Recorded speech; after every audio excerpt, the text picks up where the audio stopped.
हाणे जेको आहे सिंधी दिवस जो सालो 1976 खां निकिरणु शुरू थियो ऐं सिंधी अदब ते हिन रिसाले जी तमामु घणी छाप आहे। हिन रिसाले सिंधी ॿोली ऐं सिंधी अदीबनि लाइ तमामु घणो कमु कयो। सिंधी वॾा वॾा सिंधी अफ़साना निगार हिन रिसाले मां ॿाहिरि निकिता ऐं सिंधी अदब जी जॾहिं बि तारीख़ लिखी वेंदी त महराण टिमाही रिसालो जो नालो मथे रहंदो। हिन वक़्तु बि वाहिद रिसालो आहे जेको बाक़ाइदे सां शाये थी रहे। महिरबानी, पर मां सम्झां थो त गुलफुल सां गॾोगॾु असांखे सिंधी अदबी बोर्ड जे नए सिरे जेको रिवाइवल आहे उन ते बि ॻाल्हाइणु खपे, छाकाणि त सिंधी अदबी बोर्ड गुज़िरियल को ॾहाको सालनि खां जंहिं मायूसी में ख़ामोशी में ऐं लिकियल इदारे जी हैसियत में मौजूदु हो, जेकॾहिं अॼु उहो वरी पंहिंजे नए सिर फंक्शन्स में तक़रीबुनि में हिन क़िस्म जी एक्टिविटीज़ में आयो आहे त मुंहिंजो ख़्यालु आहे त उहो हिकिड़ी सराहे जी ॻाल्हि आहे।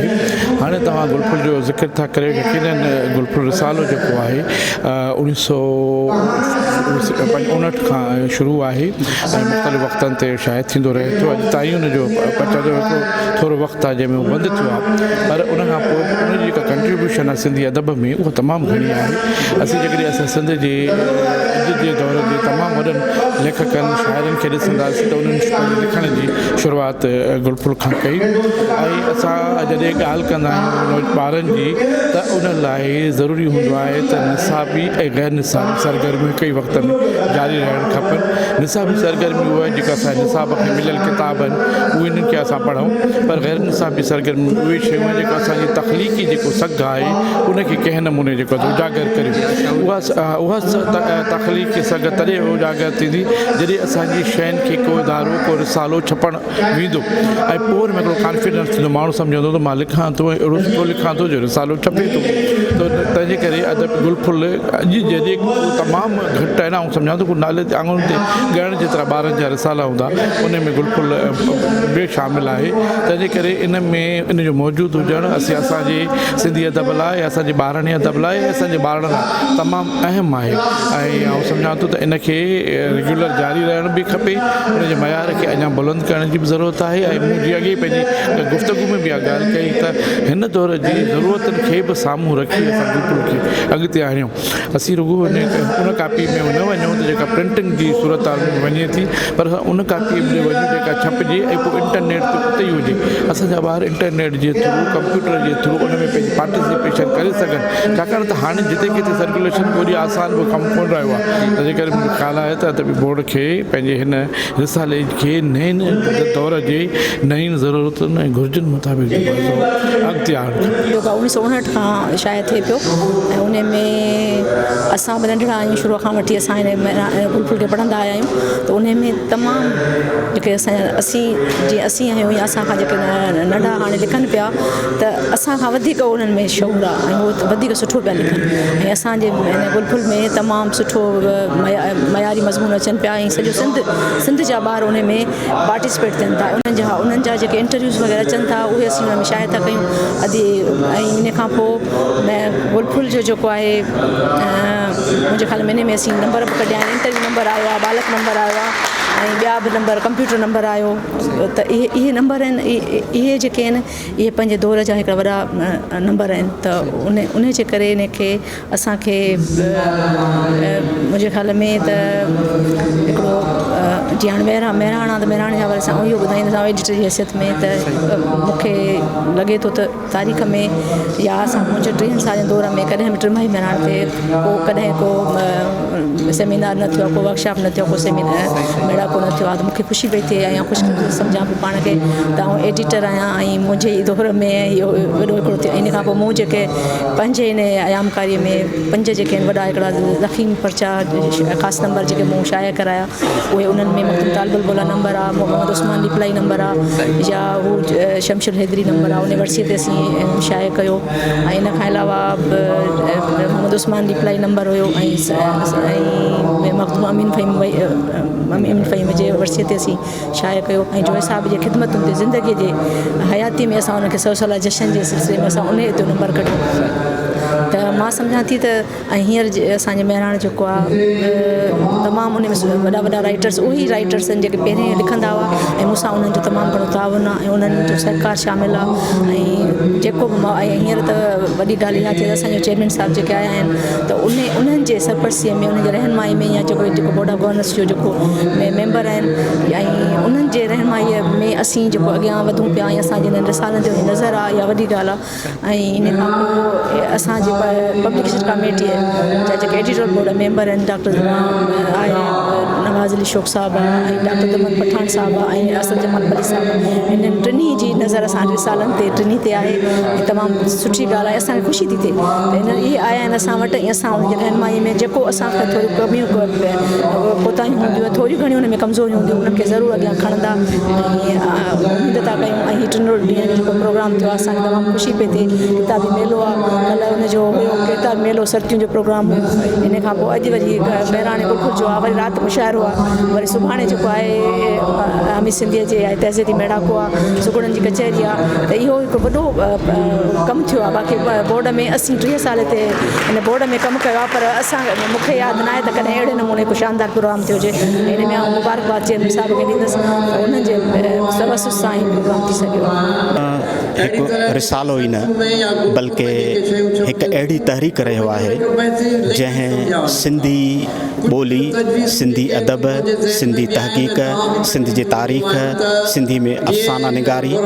ऐं जदीद नज़रिया ऐं लाड़ा जेके दुनिया में आया आहिनि मुख़्तलिफ़ वक़्तनि ते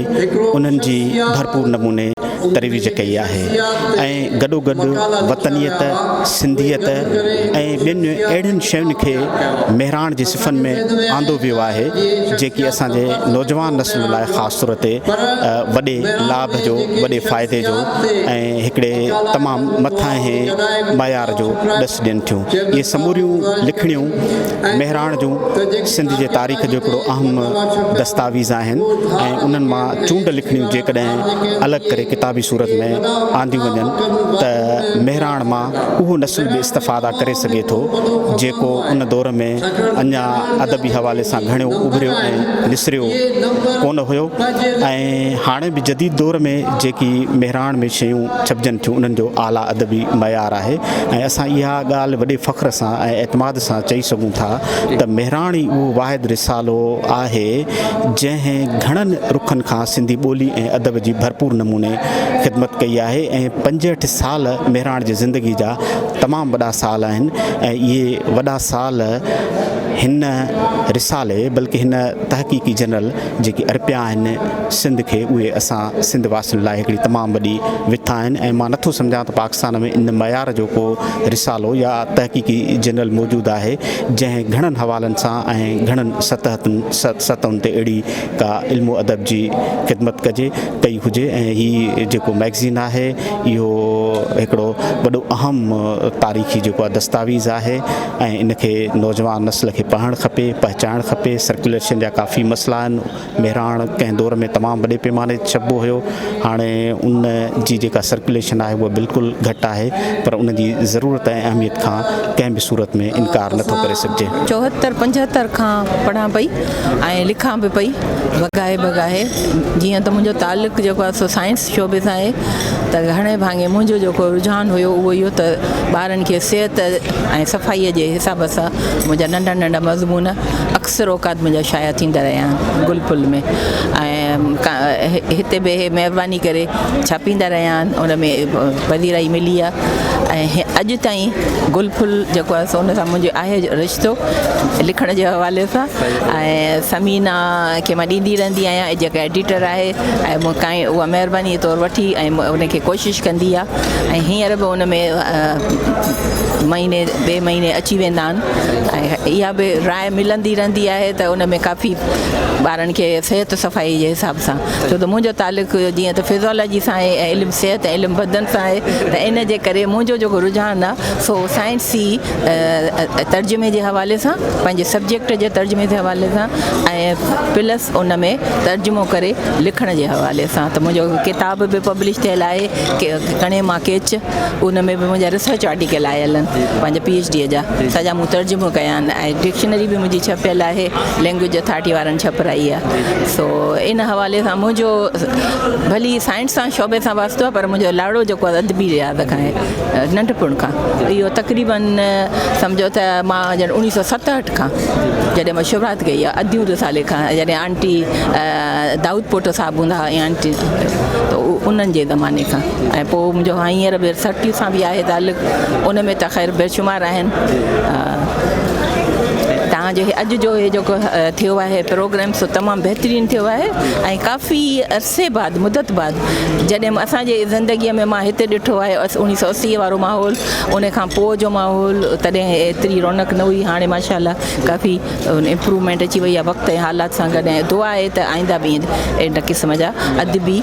जेको आहे हवाले सां कॉन्फ्रेंसिस मुनक़िद थींदा रहंदा, त तमामु सुठो बहितर साबित थींदो। ऐं इहो बि चवणु चाहींदमि त हाणे अदब में थोरो सिंफ़ जेका आहे सा उहा फ़नून लतीफ़ा खां हटी करे साइंसी तवजो बि ॾियनि, साइंसी तसनीफ़ात ते बि तरजीह ॾियनि, त जीअं उहे बि जेके आहिनि जेकॾहिं रेफरेंसिस सां आहिनि तर्जुमो थियल पंहिंजे PhD स्कॉलर्स जूं, त उहे उन्हनि खे बि थोरो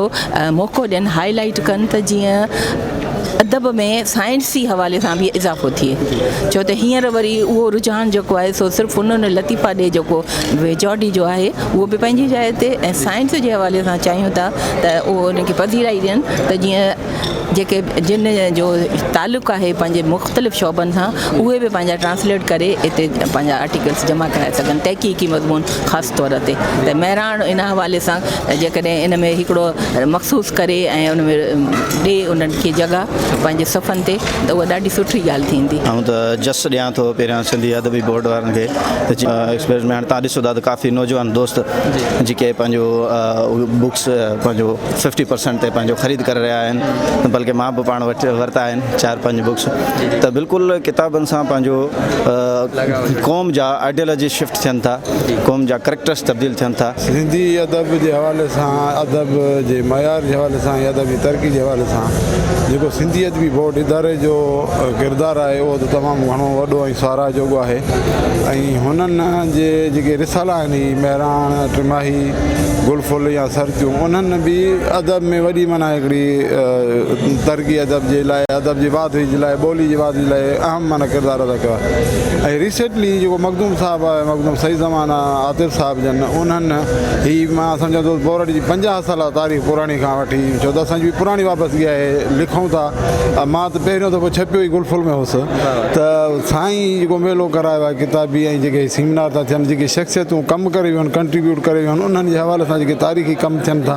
उन्हनि खे पधीराई थी मिले। वरी जेको इदारा आहे, हीअ हिकिड़ो मुस्तनद इदारो आहे, हिन में जेको माण्हू छपिजी वियो शायदि हिकु त ईअं छपिबो कोन मयार खां सवाइ, माना उनखे हिकिड़ी सनद या सर्टिफिकेट मिली सम्झे त भई हीअ मयारी लेखक आहे, हीअ शाइर आहे, ऐं हीअ रिसालो सभिनी इदारनि ॾे वञे थो, गवर्नमेंट जे इदारनि लाइ, प्राइवेट इदारनि। त हीअ हिकिड़ो वॾो ख़ुशाइन क़दम आहे। असां सिंधी अदबी बोर्ड जे हिन क़दम खे साराहियूं था। साईं मखदूम सही ज़मान, आतिफ़ ऐं उनजा जेके मौजूद मेंबर आहिनि सभु, या जेका टीम बोर्ड जा जेके एडिटर आहिनि, उन्हनि सभिनी खे साराहियूं था, जो हुननि जी इहा सचाई आहे, ख़ुलूस आहे, जंहिं हिननि जी महिनत ऐं मुहबत सां हीअ मेलो मतो आहे ऐं हीअ रंग रतो आहे। महिराण जेको रिसालो आहे, इहो सिंध जो बुनियादी रिसालो आहे, वॾो रिसालो आहे ऐं मुस्तनद रिसालो आहे। सिंध में जेतिरा बि आलिम अदीब आहिनि,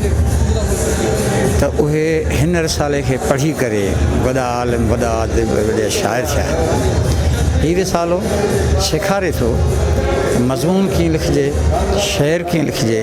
तहक़ीक़ कीअं कजे, तनक़ीद कीअं कजे, ठीकु। ऐं वॾा वॾा आलिम हिन रिसाले जा एडिटर थी गुज़रिया आहिनि। अल्लामा ग्रामी साहिबु, इमदाद हुसैनी साहिबु, नफ़ीस अमन माशाद साहिबु, हींअर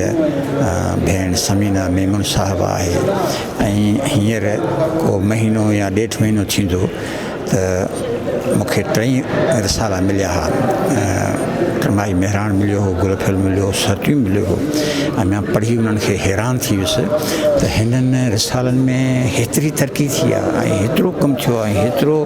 बहितरीनु मवाद मौजूदु आहे। इहा मुंहिंजे लाइ अजब जी ॻाल्हि हुई, हैर जी ॻाल्हि हुई। उन खां पोइ गुल फुल रिसालो त उहो आहे जेको असां बि पढ़ी अदबी दुनिया में पेर पातो ऐं गुल फुल रिसाले जी इदारत में मुख़्तलिफ़ अदीब आया ऐं हिन वक़्त में असांजी भेण नजमा नाज़ पंवर साहिबा इन खे कढे थी ऐं ॾाढो बहितरीनु नमूने सां कढे थी, वॾी जान फिशानी सां, वॾी महिनत सां कढे थी ऐं रिसाले खे पढ़ण खां पोइ मूंखे महसूसु थिए थो त संदसि भाउ नियाज़ पंवर साहिब जो बि उन में वॾो हिसो आहे, सलाहुनि जे हवाले सां ऐं डायरेक्शन्स जे हवाले सां। ऐं हीउ जेको प्रोग्राम थियो आहे इहो काफ़ी अरसे जे माठार खां पोइ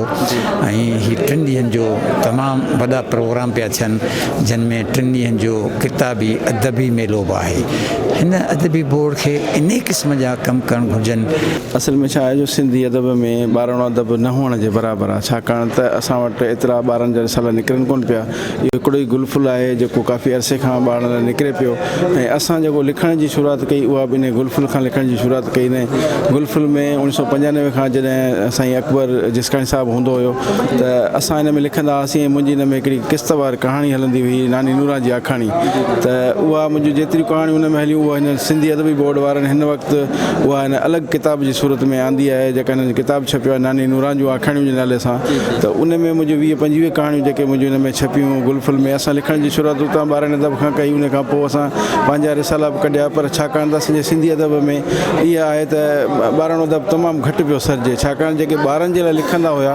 ऐं उहे हिन वक़्तु वॾा अदीब थी विया आहिनि, उहे ॿारनि लाइ लिखणु छॾे ॾिनो आहे। जेकॾहिं उहे वॾा अदीब बि रुॻो पंहिंजे हिकिड़ो डायरी जो वर्क जेको नंढपण जो लिखनि त बि मां सम्झां थो त ॿारहं अदब खे काफ़ी हथी मिली सघे थी। ऐं हिन तव्हांजे प्लेटफॉर्म जे थ्रू मां वॾनि अदीबनि खे जेके ॿारहं अदब खां चढ़ी करे मथे आया उन्हनि खे इहा ई गुज़ारिश कंदुसि त हू गुलफुल में वरी ॿीहर लिखणु शुरू कनि ऐं जीअं ॿारनि खे हिकिड़ो नसीहत आमोज़ जेको न सबक़ु मिली सघनि। तव्हांजी महिरबानी। 34 साल उस्तादु रहियो आहियां। सची ॻाल्हि इहा आहे त गुल फुल रसालो हर महीने मां पाबंदीअ सां 10-12 कापियूं वठी अची पंहिंजे शागिर्दनि खे ॾींदो हुउसि ऐं उन्हनि मां सुठियूं आखाणियूं कहाणियूं ऐं गीत, ॿाराणा गीत, शाइरी ॿारनि खे पढ़ी ॿुधाईंदो हुउसि। जेके अॼु उहे ॿार डॉक्टर थी विया आहिनि पर हाणे बि मूंखे चवंदा आहिनि साईं असांखे अञा गुल फुल खपे साईं रसालो, हाणे असां पंहिंजे ॿारनि खे ॾियूं। मां ते ॾींहुं बि जेको आहे सो सखर वियुमि पर मूंखे नज़र कोन आयो गुल फुल। मूंखे सखर में ज़ोनल ऑफिस सिंधी काजी मुंहिंजो पुटु हलाईंदो आहे गुल फुल रसालो पर इहो पाबंदीअ सां मां गुल फुल खे जेको आहे सो इहो 34 सालनि दौरान जिते बि मां उस्तादु रहियो आहियां त गुल फुल हर माह जो 10-12 कापियूं हर महीने जूं। हिते मेहरान रसालो हिन जो शाइरी नंबर ऐं सवाना हयात नंबर इहे तमामु बहितरीनु ऐं ॿई मूं वटि पाबंदी साईं। जॾहिं बि मूंखे को मवादु घुरिबो आहे कंहिं शख़्सियत जे बारे में या शाइर जे बारे में मां उतो खणी वठंदो आहियां ऐं मुंहिंजी तक़रीबन 2000 जे किताबनि जी लाइब्रेरी पंहिंजी आहे।